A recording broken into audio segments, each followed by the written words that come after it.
Just who were the Romans? Talk number 5 in a planned series of 9. I've entitled this one, Taking Over Themselves, as a way of making it fit with the beginning and the other 4.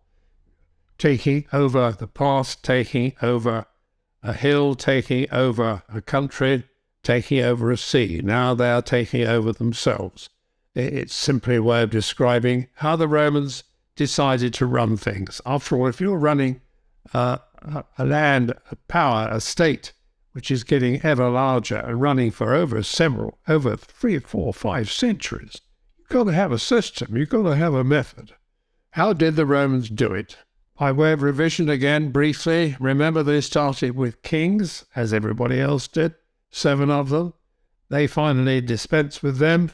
They weren't going to have any more kings, and for the next 500 years, they ran what was technically a republic. They had gone from a newcomer, insignificant tribe on the borders, on the banks of the River Tiber, to becoming masters of the entire Mediterranean Sea and a bit more beyond. But no empire, in inverted commas, empire with a capital E, as we like to think of it in the cliches and the legend. It was a republic. That meant it was democratic. The Romans had a way. In fact, we have taken the Roman word for it. They called it res publica. Res, R-E-S, simply meant a thing, a matter, a topic, an item. Publica, obviously, we got our word public from it. So res publica was simply, as the Romans would have it, a public matter. And they referred to the whole unit, the whole caboodle, the whole bundle, by the initials S-P-Q-R. S stood for Senate, as I've tried to explain. The Senate were the dominant factor in the government of Rome and its territories. The people, the populace, we get our word from it. The Q is, you never guess it in 1,000 years. Q stands for Q-U-E, que. The Romans had 2 ways of saying the word and. They did it by saying et, E-T, the French still do it. The other way was to put the little word Q on the end of the next word. So they would say not the Romans and the people, they would say the Romans people, que.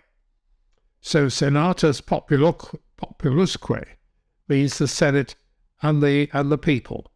And the R stands for Romanus, obviously.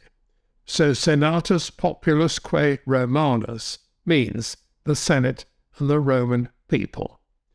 They were considered to be indivisible. A very common abbreviation used right through Roman history by all the writers, just as they used the letters A-U-C, remember? Ab urbe condita, from the foundation of the city. So how did it last? What was the secret? What was their method? What was the trick? How did the republic work? Now, I said just now it was a democracy, true, in theory, and in all the forms and shapes it displayed. Yes, it was a democracy. Rome is no exception, but as Rome is also no exception to other countries, no democracy is pure. And the Roman democracy certainly was not pure. What do I mean by that? There was bribery, there was fixing.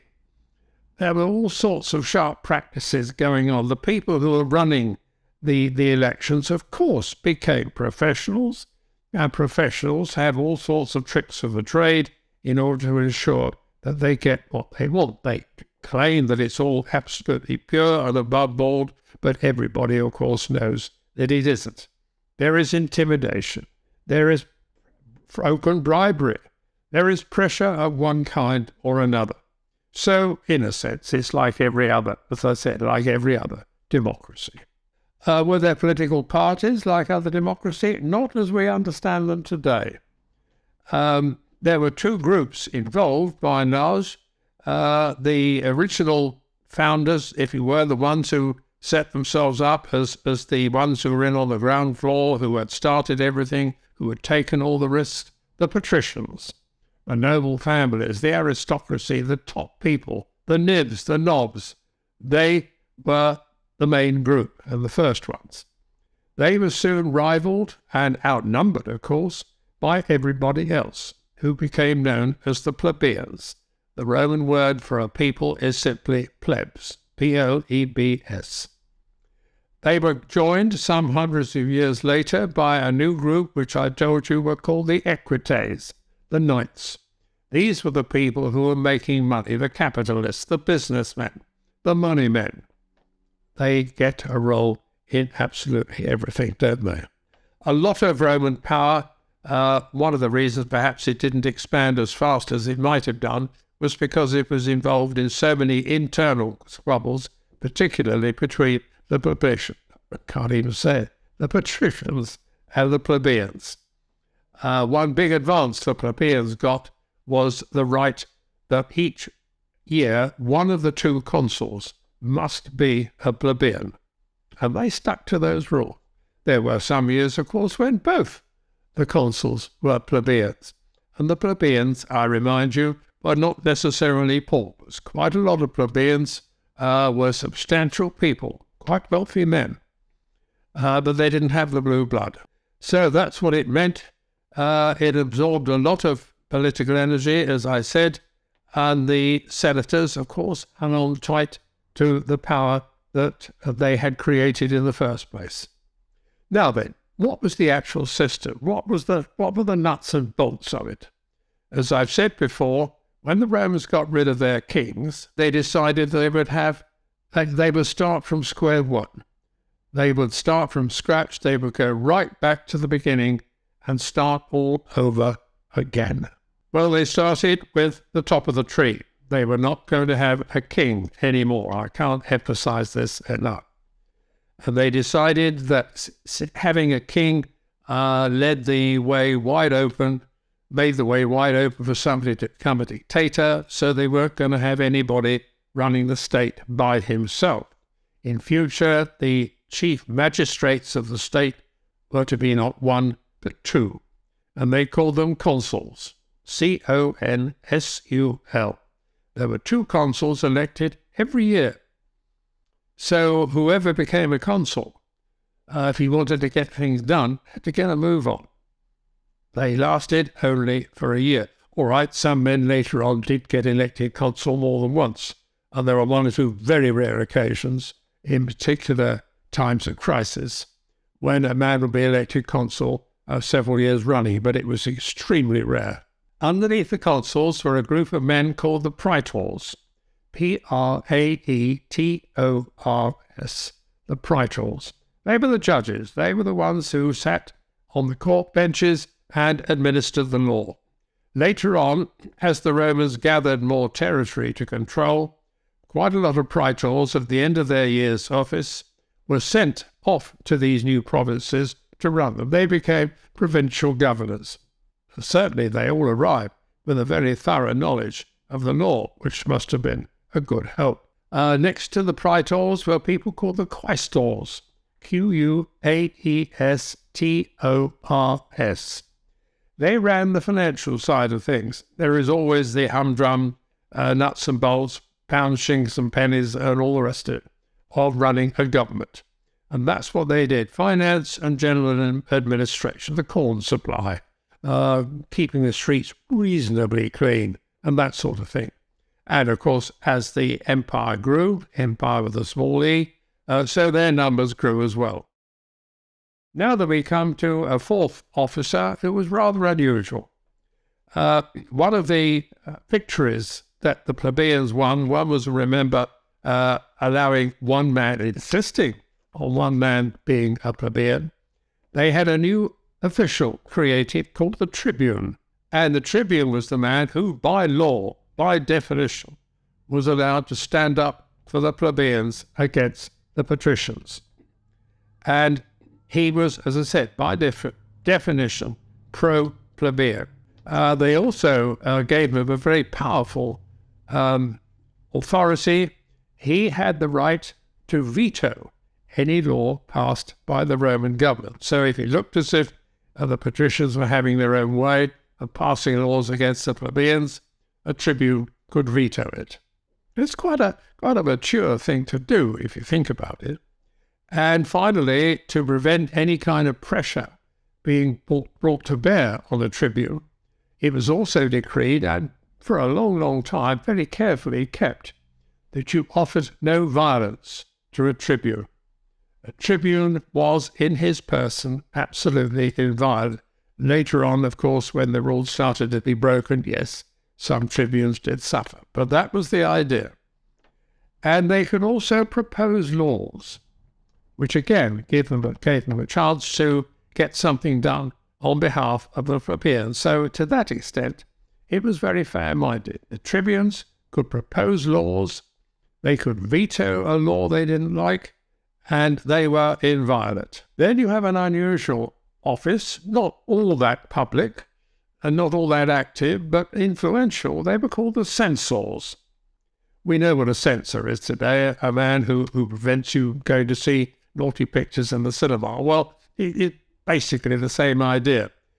Certain very elderly senators with a long career of experience behind them, they were thought to be pretty solid and sensible, with the welfare of the state at heart. They were made censors. They judged all cases concerning citizenship. Did a man have the right to be a citizen?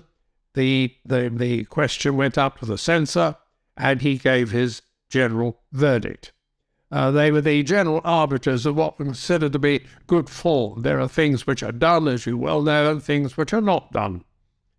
And the ones who decided which was which were the censors. If you like, they were a sort of constitutional conscience. And you only elected, of course, by definition, the most respectable, the most solidly respected members of the Senate. Then an unusual office, one called the aedile. It's an odd spelling. A-E-D-I-L-E. You would never guess. Aediles were in charge of public works, building temples, keeping a place reasonably clean, ensuring there was a water supply, things like that. If there was a big festival, the aedile had to lay it on. There was a set of public games. The aedile was responsible. Quite a lot of politicians who were ambitious and wanted to rise in the ranks tried to work it out that in between, say, being a quaestor and being a praetor, or in between being a praetor and a consul, there were steps all the way up to the top. They would try and get themselves in for a year as aedile. By doing that, they were in charge, as I said, of the festivals and the games, so they thought they could please the Roman public by laying on more and more and more elaborate and expensive and generally sensational spectacles. Why? Because they hoped thereby to become popular with the Roman crowd, and then when they stood for the next office, whether it was praetor or the one at the top, consul, they would get some more votes from the people. Those were the aediles. The office was much abused by very ambitious politicians. They spent fortunes on it. Then there was another unusual one. We have the Archbishop of Canterbury as head of the Anglican Church. They had somebody called the Ponteifex Maximus. Maximus gives you a clue. Maximus the biggest, the greatest, the top. He was the chief priest. Why Pontifex? Because P-O-N-T, the P-O-N-T, the pont half of it meant a bridge, and the F-E-X part of it came from the Latin word facio, which means to do or to make. So a Pontifex was a man who made bridges, literally. In other words, he was the man who was the connection between the ordinary people and the gods right up there. He was the one who could speak to the gods by prayers and public services and public sacrifices and sacrificial smoke and all the rest of it to attract the attention of the gods up in the heavens. The Pontifex Maximus. Caesar had a spell as Pontifex Maximus. And this idea of a priest went right down to the bottom. Every section of Roman society had its way of approaching the gods, and it went right down to the head of the family. The head of the family was in charge of the family prayers Nearly every family had its little household gods in the hearth, and he was responsible for tending to them, making sure the necessary prayers were said, and all the rest. Now, how many people continue to take all this thoroughly, seriously, and sincerely? We don't know. But it was one of those things which my guess is that the nobles, the patricians, nearly always did. They always went through it. It was good form. And it was not good form to come straight out and say that you thought it was a load of nonsense. You just didn't do that sort of thing. It was not done. Then we had the Senate, which I mentioned before. This was the debating chamber of the patricians. This was where all the important questions of the day and the month and the year were discussed, where laws and decrees were put forth. It was the bastion of the traditions. It had been there right from the word go. And when a man had ceased to be a praetor or a consul, he usually went into the Senate and served his time regularly. No payment. It was expected that you did that. If you were a patrician, you were a senator. But it did provide, over the years, an enormous body of political experience. All these ex-praetors and all these ex-censors and ex-consuls provided, as I said, a vast repository of political experience, which any praetor or consul ignored at his peril.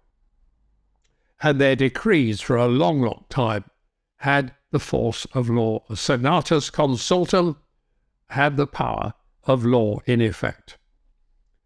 Citizenship, all Roman adult males aspired to citizenship. That meant that you had the vote. It meant that you had access to the courts. It meant you had access to the law. You could make a will. You could appeal right to the top if you thought you had a case. You had the right to dispose of your property. All these things were the ordinary rights of citizenship. If you were not a Roman citizen, you couldn't do it. I mean, a slave obviously didn't have any property. He was the property. Women, as a general rule, were not recognized that way. It did change later on. And finally, the Romans, very shrewd of them in a way. Again, it's good testimony to the fact that they were pretty good at governing and running things.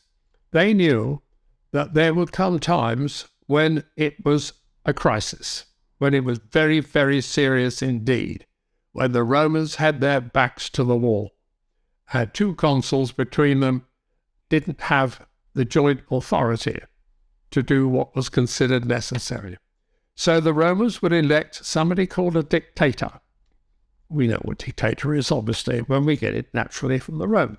The Latin word to say is dico, D-I-C. In other words, dictator meant somebody, what he said went. But they only created a dictator for 6 months, not even a year. A dictator held office for 6 months, and then, unbelievably, as a general rule, at the end of 6 months, he gave it up and retired. Again, good evidence of the respect the Romans had for law and the Constitution. Some people later on tried to break it, we know. But for a long, long time, that was the general rule. One of the reasons they rebelled against Caesar, or the conspirators rebelled against Caesar, was that he had arranged that he should be offered the dictatorship, not for 6 months, but for life. They voted Caesar dictatorship for life. And many Roman republicans, loyal to their republic, felt that they were one step away from having a king, and they weren't having that. Well, that was the system. And it ran, by and large, worked for the best part of 500 years.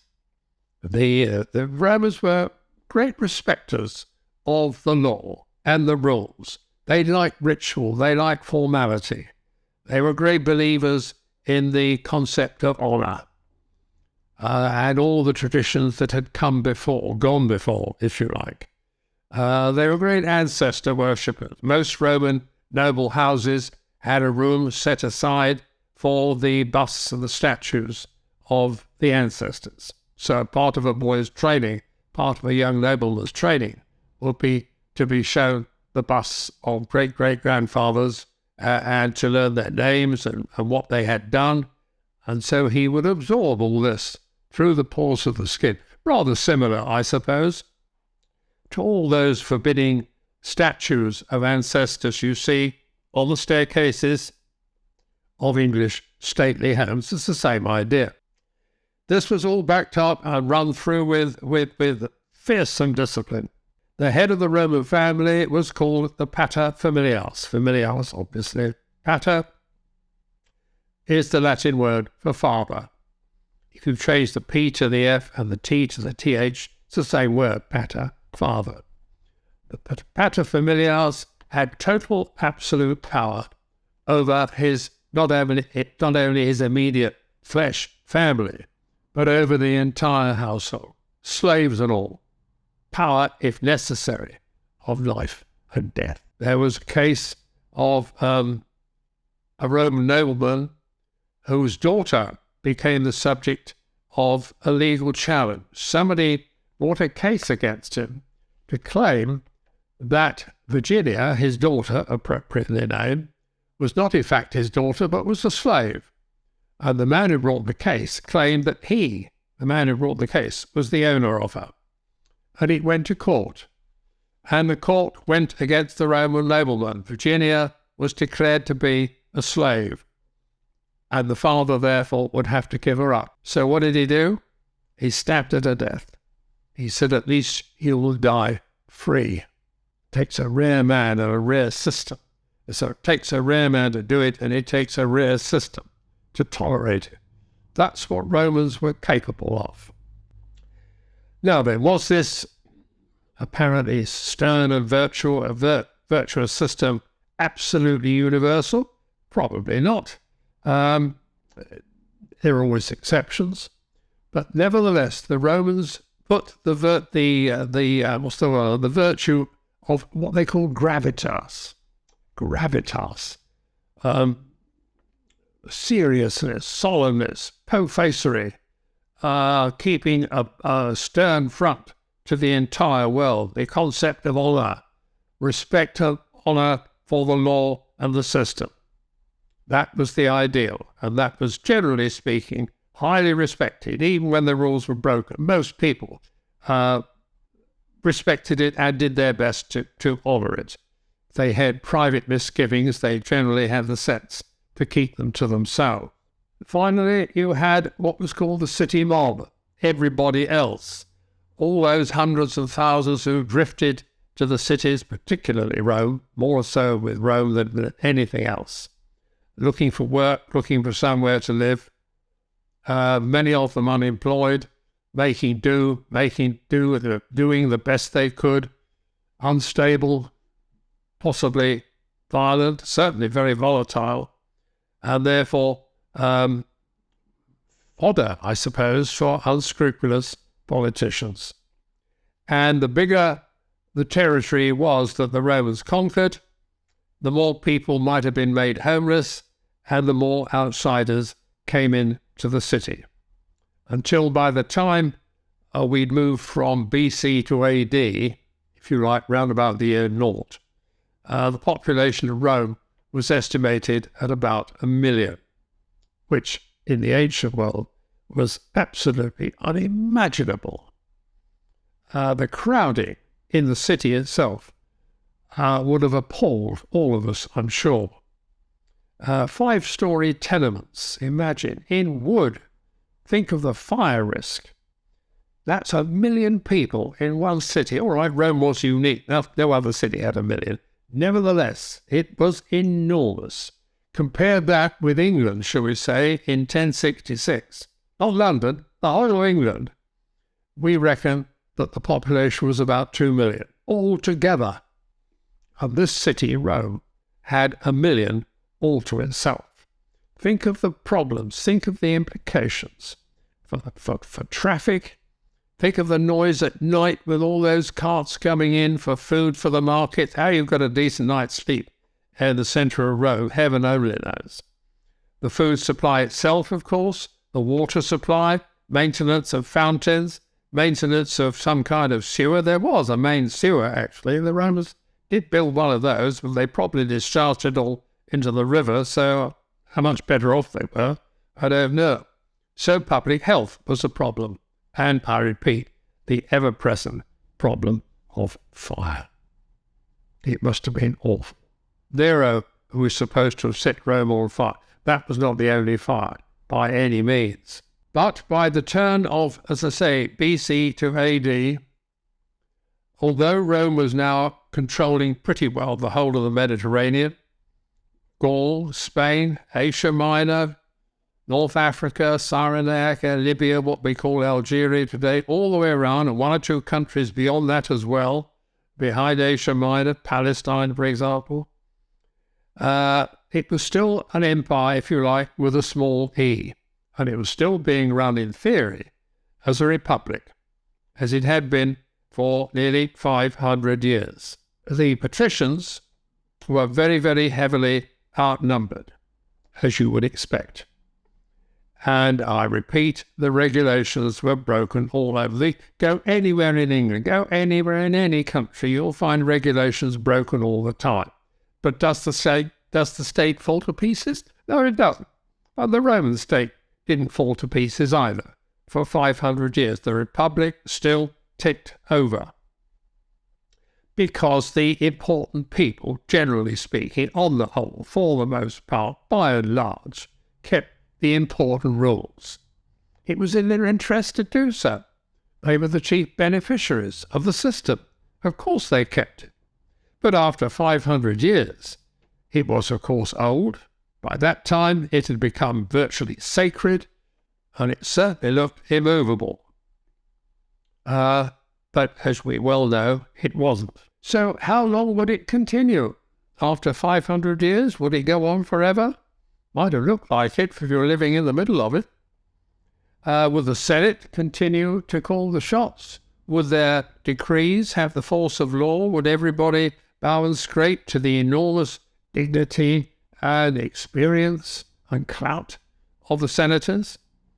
Did it still have the moral authority to run the whole show? Could the patricians, whose numbers, as I said, were smaller by comparison each year, could they still cling to power, and how? Of course, there's no police force in Rome. What about the People's Assembly? Yes, that was still there, and they were passing acts, having debates and passing decrees. And of course, they were the ones greatly influenced by those officers I told you about, the tribunes, the ones who could institute laws. And because the tribunes were such influential people, and because the crowd, the mob, the city people perhaps could be easily influenced, there was a wonderful area for the rogues and the crooks and the fixers and the demagogues to operate.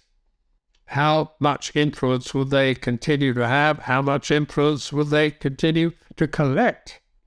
And we still had the institute, I don't want to dignify with the word institution, the thing, the mob, the city mob, which could be called into action towards the end, very, very quickly, a bit like the Paris mob in the French Revolution. And finally, we had the knights. Remember the knights, the capitalists, the money makers, the profiteers, the ones who took the financial risks, the ones who set up the fast-growing companies, who traveled all over the place making deals.